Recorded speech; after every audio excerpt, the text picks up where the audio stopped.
په پیل کې د مهمو خبرونو سر ټکي. په کابل کې د یوناما دفتر ته څیرمه ډزې. د پاکستان استخباراتو سره د تیر حکومت د چارواکو له ناستې د زلمي خلیلزاد اندېښنه. هېواد ته راستنېدونکي د سرپناه له نشتوالی سر ټکوي.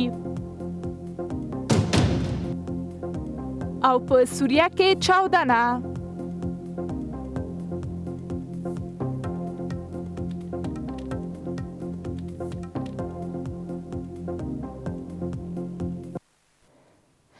درنو لیدونکو سلامونه، وخت مو په خیر.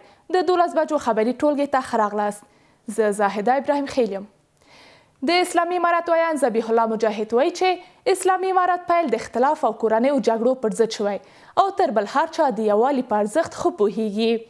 ښاغلي مجاهد وایي چې اسلامي نظام بوړبوړکی نه دی راوړی چې د پروپاګند په پایله کې به پاشل کیږي او ترمنځ به اختلاف راځي. ښاغلي مجاهد زیاته کړی د فکر او عقیدې خلک څوک له خپلې موخې نشي لاس پر سر کولی.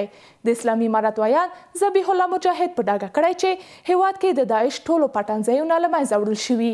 نوموړي په خپلې وروستۍ مرکه کې ویلي چې پخوانیو سیاستوال د پاکستان په مرسته بیا واک ته نشي رسېدلی. د سوداګرۍ او پانګونې خونې مسؤلین د بهرنیو اسعارو پر وړاندې د افغانیو د بیې ثبات په ساتلو کې د افغانستان بانک وروستیو اقداماتو ته ستاینه کوي. د افغانستان بانک مسؤلین ټینګار کوي چې دا بانک د خپلو مسؤلیتونو په چوکاټ کې د افغاني د بیې د ثبات تامین لپاره لازم اقدامات ترسره کړي دي. سالی که گذشته انشالله امسال ما تقریبا چیزی کم به 2 میلیارد داریم، یعنی 300 برابر ما افزود کردیم. این یک پیشرفتی واقعی جامعه است. د سوداګرۍ او پانګونې خونې مرستیال محمد یونس محمد وایي چې افغانۍ اوس مهال د نړۍ له تر ټولو باثباته اسعارو څخه ده او ټول هیوادوال په ځانګړي ډول سوداګر باید په خپلو سوداګریزو راکړو ورکړو کې له افغانۍ ګټنه وکړي.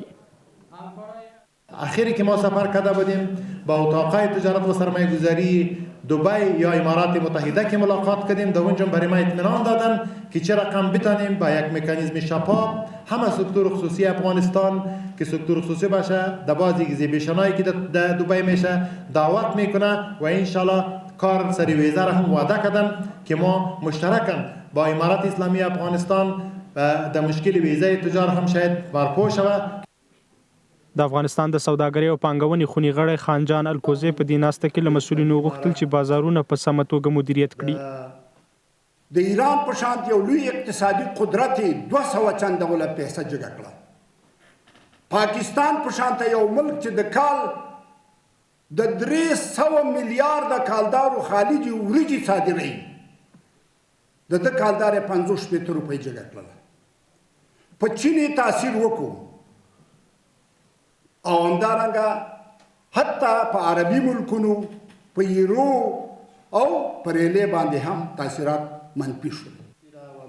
د افغانستان بانک مرستیال صدیق الله خالد وایي چې دا بانک د افغانۍ د ارزښت ثابت ساتنې ته ژمن دی. افغانۍ په تېرو څو کلونو کې د سیمې د هیوادونو په کچه د غوره ثبات لرونکو پولي واحدونو په کتار کې ده چې دا د افغانستان بانک د هلو ځلو د درنو هیوادوالو د باور او نورو اړوندو ادارو ملي سوداګرو د همکاریو او ښې همغږۍ پایله وه. په وروستیو ورځو کې د ډالر نرخ د افغانۍ په مقابل کې تر 1 افغانۍ پورته شو. یو شمېر د افغانۍ په مقابل کې ډالرو د بیې لوړېدا د امریکا د نیوي ولسمشر ډانلډ ټرمپ له هغې اجرایي فرمان سره تړلي بولي چې پکې افغانستان او د نړۍ نورو سیمو ته بهرنۍ مرستې د 90 ورځو لپاره وځنډولي، خو د سرپرست حکومت چارواکي دا موضوع نه مني. د کورنیو چارو وزارت ویان عبدالمتین قانع تایید کړي چې تېره ورځ په کابل کې د ملګرو ملتونو دفتر مخې ته په ډزو کې یو تن وژل شوی او یو بل ټپي دی. ښاغلي قانع ویلي چې په دې پیښه کې وژل شوی کس د اسلامي امارت سرتیری او ټپي شوی کس د یوناما کارکوونکی دی. نوموړی زیاته کړی چې د پیښې په اړه څېړنې روانې دي. د تاجکستان پلازمینې ته نږدې په وحدت بندخونه کې د بندیانو د خونړۍ بلوا په پایله کې لږ تر لږه 3 بندیان مړه او څو ساتونکي ټپیان شوي دي. د خبر خبري آژانس راپور پر بنسټ دا پیښه تېره ورځ د پلازمینې دوشنبې په 10 کیلومترۍ کې د وحدت ښار په بندخونه کې هغه مهال رامنځته شوه چې څو بندیان د تیرو شویو وسیلو په وسیله د بندخونې پر ساتونکو برید وکړ. د راپور پر حواله شاوخوا 9 بندیانو چې له امرونه یې سرغړونې ته دوام ورکړ او د تېښتې هڅه یې کوله د ساتونکو د وژلو نیت یې درلود. 3 تنه یې په ډزو ووژل شول او پاتې 6 تنه ژوندي ونیول شول. پیښه کې چې 3 ساتونکي هم ټپیان شوي دي. د چارواکو پر وینا له دې پیښې وروسته پر بندخونه کې کلک امنیتي تدابیر ونیول شوي. د افغانستان د سولې لپاره د امریکا پخوانی استازي زلمي خلیلزاد ویلي چې که د افغانستان د پخواني حکومت چارواکو د پاکستان د استخباراتي سازمان سره لیدنه رښتیا وي نو دا کار ناسم دی. ښاغلی خلیلزاد زیاته کړې چې یاد سیاسیونه باید د ISI تبلیغاتي آلې جوړې شي. د افغان سولې لپاره د امریکا پخوانی ځانګړي استازي زلمي خلیلزاد د هغو ریپورټونو په اړه چې د افغانستان پخوانی حکومت یو شمېر سیاستوال د پاکستان له استخباراتي پلاوي سره په ترکیه کې لیدلي ویلي که دا ریپورټونه رښتیا وي نو دا یو ناسم او بد څرک دی. نوموړي پر ایکس لیکلي چې د افغانستان پخوانی سیاستوال باید د پاکستان د استخباراتو مهرې نشي. د خلیلزاد په باور پاکستان غواړي له دغو سیاستوالو څخه په ګټنې د افغانستان ځوانان جګړې او تاوتریخوالي ته وهڅوي. پاکستان میکوشد در راستای تامین منافعش کاری انجام بده، اما در سیاست یک قانون است. هر کس که در میدان یعنی در عرصه سیاست یا اگر میدان جنگ بود در عرصه جنگ حضور قوی داشته باشه و از انسجام سازماندهی بسیار منظم و خوب برخوردار باشه برنده میدان اوست و این دیدارها نتیجه نداره. زلمي خلیلزاد څرګنده کړې چې دا ګام د افغانستان پر سرپرست حکومت د پاکستان لخوا د فشار واردولو امکان ښیي. د نوموړي پر ټکو پاکستان تر دې مخکې هم ورته ګامونه اخیستي چې ناوړه پایلې یې لرلې. سیاسي کارپوهان وایي که دا راپورونه رښتیا وي نو دا کار به د سرپرست نظام او یاد شویو سیاستوالو ترمنځ اړیکې لا پسې خرابې کړي. دوی ټینګار کوي چې د دې پر ځای باید د دې سیاستوال او اسلامي امارت ترمنځ مخامخ خبري وشي. حالا اپوزیسیون و مخالفان سیاسی تبعیدی حکومت سرپرست هم تصورشان این است که ما امروز و مثل گذشته تقاضایی داشته باشیم از پاکستان، تقاضای همکاری داشته باشیم از ایالات متحده آمریکا. ممکن است که یک چشماندازی یا یک چراغ سبزی در آینده افغانستان برای ما ایجاد شود.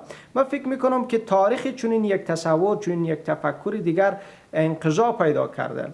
فکر میکنم نفس دیدارهای سیاسی طرفها با یکدیگر در واقع به معنای وابسته شدن سیاسی و استخباراتی آنها با یکدیگر نیست و این گونه طرز دیدها در واقع حاصل تراوشات فکری افرادی است که خودشان کارنامه پیچیده‌ای در این عرصه دارند.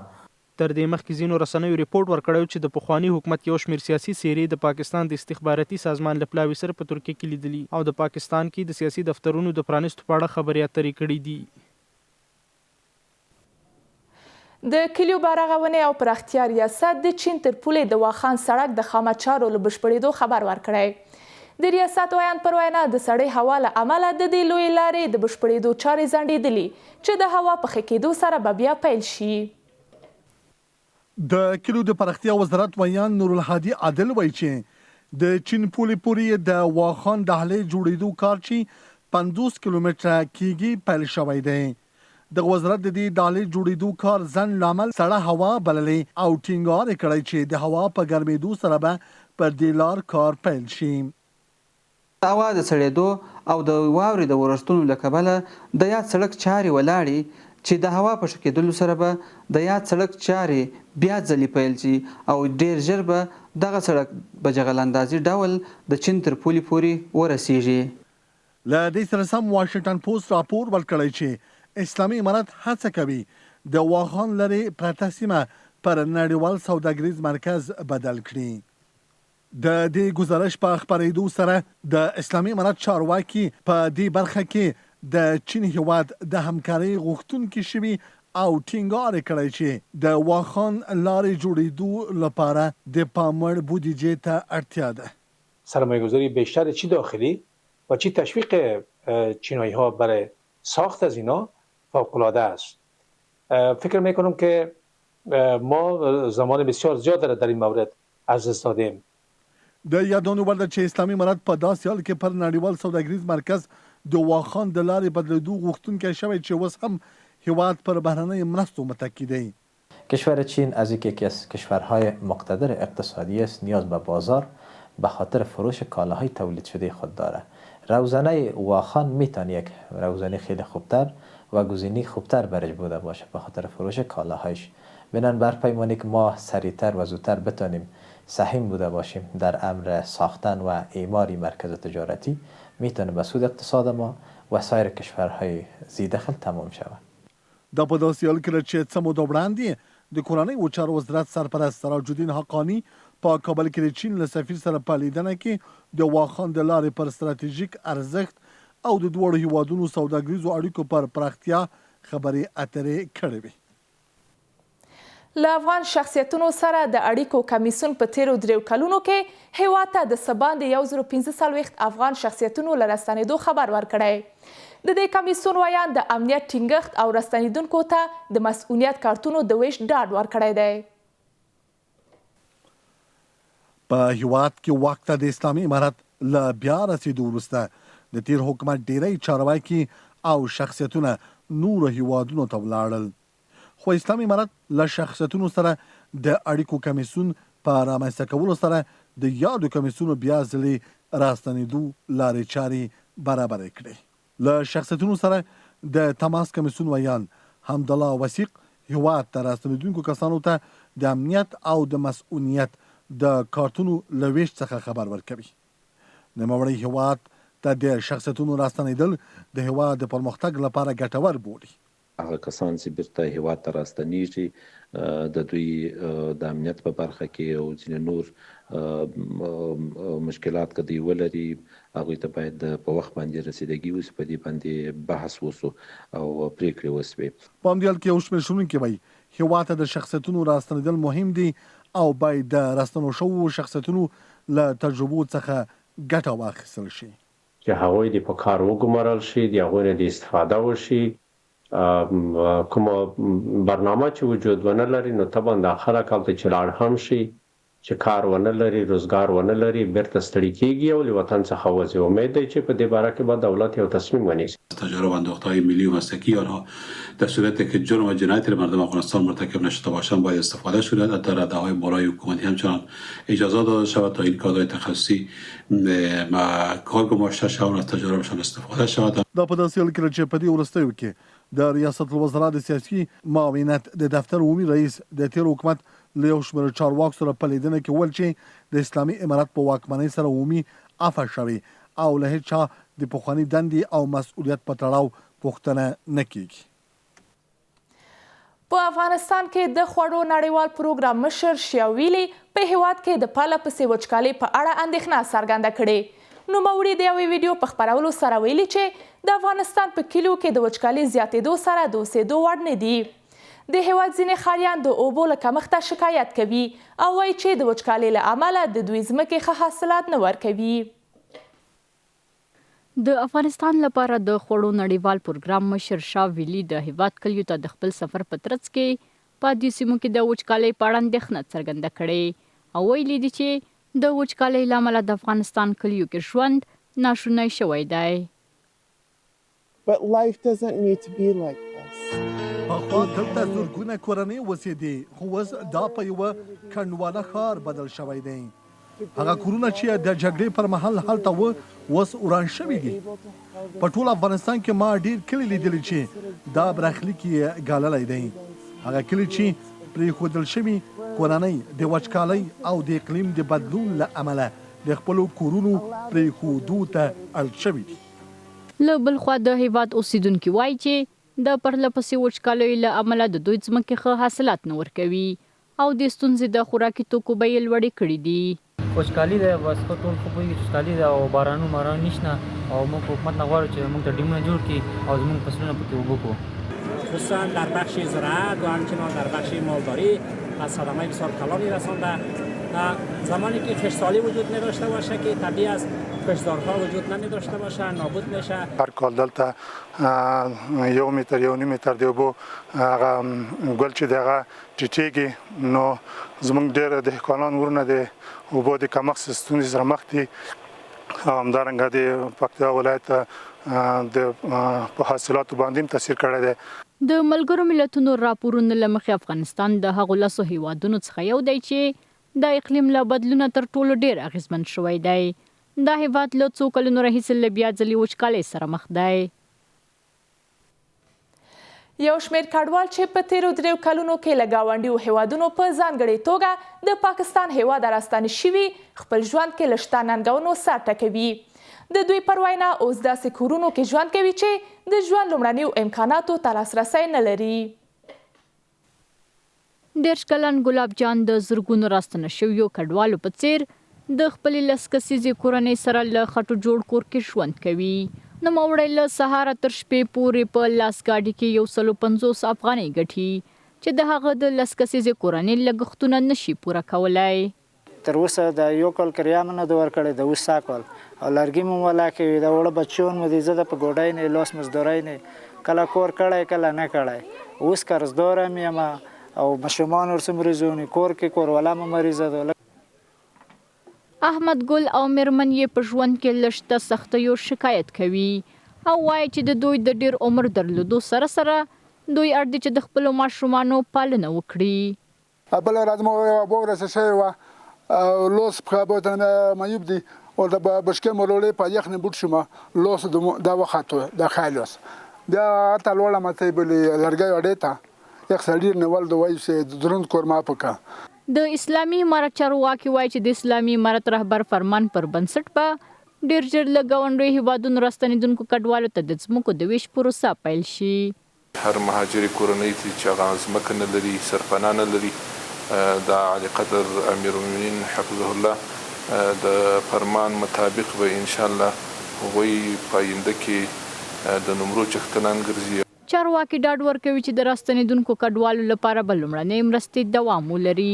په آینده کې موږ ان شاء الله په دې به وتوانېږو چې بیا هم په ډېرو مرستو باندې ونازوو او دوی ته د ژوند ټول ترتیبات برابر.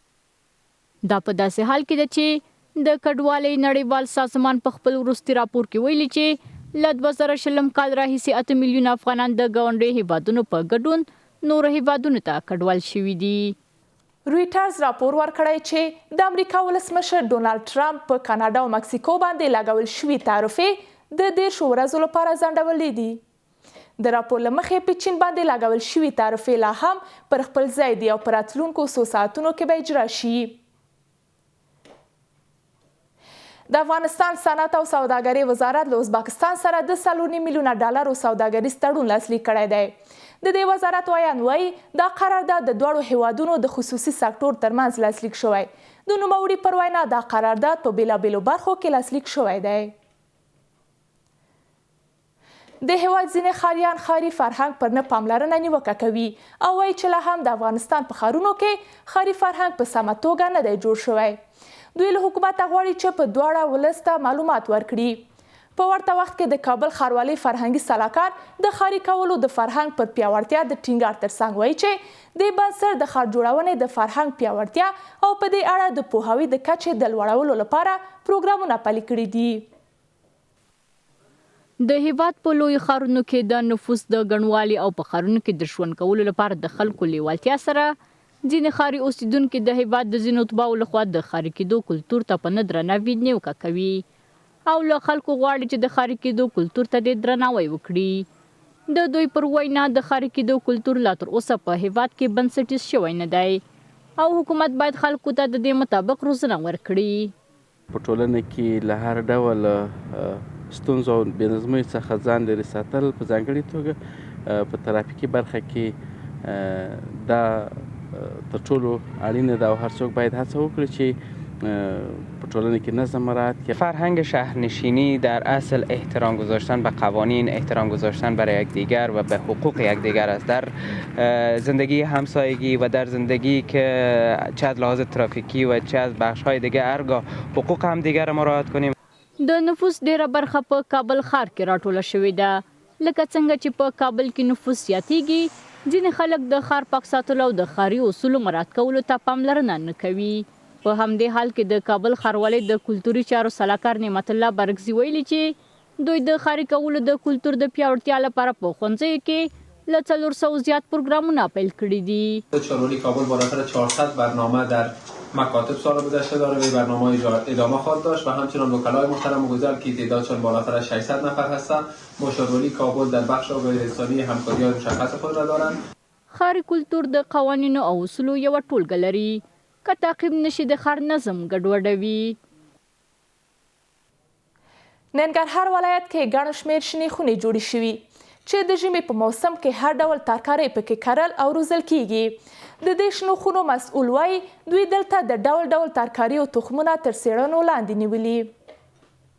شنې خونې هغه ځای چې د ژمي په سوړ موسم کې ډول ډول ترکاري پکې کرل کیږي او له وخته مخکې بازار ته وړاندې کیږي. انجینیر شکیب یوسفي د دې شنو خونو مسؤل وایي دوی بادرنګ، رومي، کرړې او کدو په دې شنو خونو کې کري او بازار ته یې وړاندې کوي. بادرنګ، رومي، کدو او مارو، کرړې دې باندې کار کوو او دا هبرد تخمونه تولیدوو. هبرد تخمونه تولیدوو نو اول ځل چې هلال هروال دا کار یې شروع کړی دی نو موږ کار کوو دې باندې غواړو چې آینده کې انشاءالله نور کارونه مخکې یوسو. عبدالله چې په یادو شنو خونو کې کار کوي وایي چې خوښ دی چې په کور دننه ورته د کار زمینه برابره شوې ده. د کار د ماشاءالله روان یو د مزدوري کوو د ګری هاوس کې د هلال ګروپ دی او دویمه خبر دا چې موږ د حکومت نه او د شرکتونو دا غوښتنه کوو چې دغه یو کارونه روان کړي چې آماده خلک به د بدبختۍ نه خلاص شي.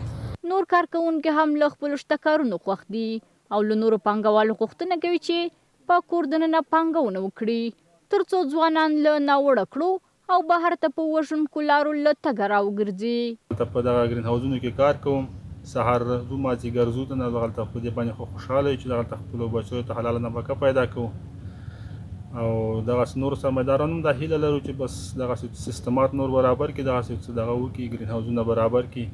اجمل وایي دوی له وخته مخکې او بې موسمه ترکاري کوي او د بازار تشی تر ډیره پوره کړې ده او دلته رنګارنګ ترکارۍ نه کرو بې موسمه یعنې د وخت نه مخکې بازار ته راوباسو. مخکې به د پاکستان نه راتلې او د خپلې کروندې دې شوي دغسې نو انشاءالله ځوانان دې ته نه مجبوره کېږي چې خارج ته لاړ شي. د یادولو ده له دې شنو خونو هر ډول شنه او تازه ترکاري ترلاسه کیږي او بازار ته د پیرلو لپاره وړاندې کیږي چې تر دې وړاندې به له ګاونډیو هیوادونو راوړل کېدله.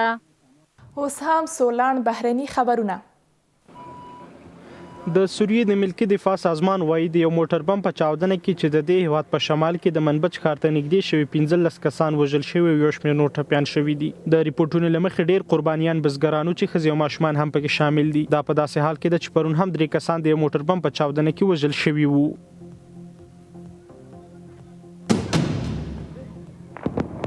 د فلسطین دولتي خبري اژانس راپور ورکړی چې د اسرایلی پوځ په یو برید کې د لویدیځې غاړې د اشغال شوي جنین د کډوالو په کمپ کې نږدې 20 ودانۍ ویجاړې شوي دي. رویټرز وایي هغه ویډیوګانې چې د دغو ودانیو د ورانېدو له صحنې اخیستل شوي د پرله پسې چاودنو یو لړ ښیي چې د دغه ګڼ نفوسه کمپ دننه شوي دي. د فلسطین د حکومت مشر محمود عباس د ملګرو ملتونو د امنیت شورا د بیړنۍ ناستې غوښتنه کړې څو پر اسرائیل فشار راوړي چې دغه بریدونه ودروي. د اسرائیل پوځ ادعا کړې چې دوی د فلسطین مبارزینو جنګیالي او د هغوی د وسلو زیرمې په نښه کوي.